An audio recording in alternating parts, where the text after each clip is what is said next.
one of the main objectives of the capacity building team is to obviously capacitate more people to be able to use and analyze Afrobarometer data in a variety of different forms.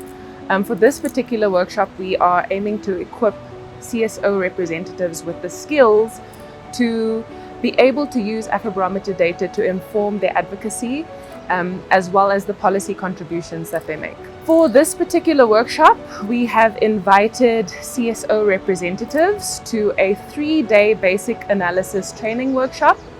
In addition to sharing an introduction of Afrobarometer and explaining what the Afrobarometer methodology is, we are also training CSO representatives on how to utilize the online data analysis tool so that they would be able to actually utilize and analyze the data themselves to be able to inform their advocacy and policy work.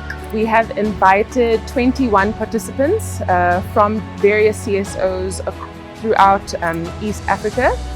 At this particular training, 3 countries are represented, including Kenya, Uganda, and Tanzania. Our main expectation is that, firstly, that with the knowledge on how to actually not only interpret data and interpret charts, but also analyze and utilize the data themselves, we hope that these CSO representatives will not only share the knowledge with their organizations, but also that they will utilize Afrobarometer data in their advocacy work going forward. So for me, I think the eye-opener was the legal aspect. Afrobarometer has managed to combine the data that they collect and also the legal aspect of it by collaborating with partners such as African Lee.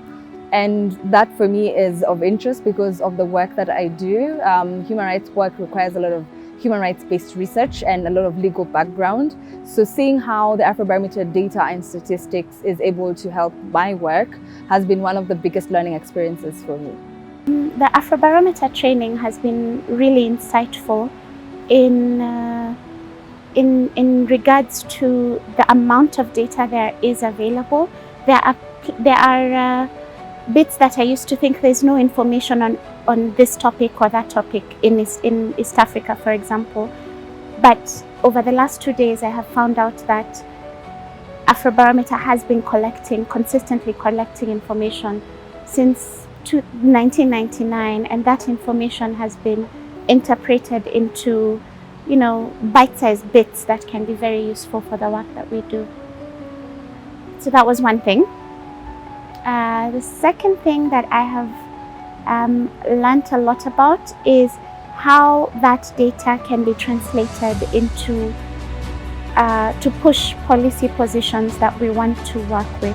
My 2 main key takeaways from this training: number 1 is access to diversified data, and secondly, access to data analyzing tools. I find that crucial because I am able to now get data through Afrobarometer that is diversified in different sectors, and also getting to learn tools that I can use to analyze that data. My name is Tracy Ivan Akaenga, and I work with an organization called Human Rights Awareness and Promotion Forum based in Kampala, Uganda. The training has equipped me with knowledge on, number 1, like I said, analyzing data, how to present the data, but also in terms of how we communicate about the data. So that's what I'll be using, the skills I've got from the training for in my work mainly, and also in the different research reports we write. 2 key takeaways for me is 1, the importance of scientific data in pretty much any activity that we do.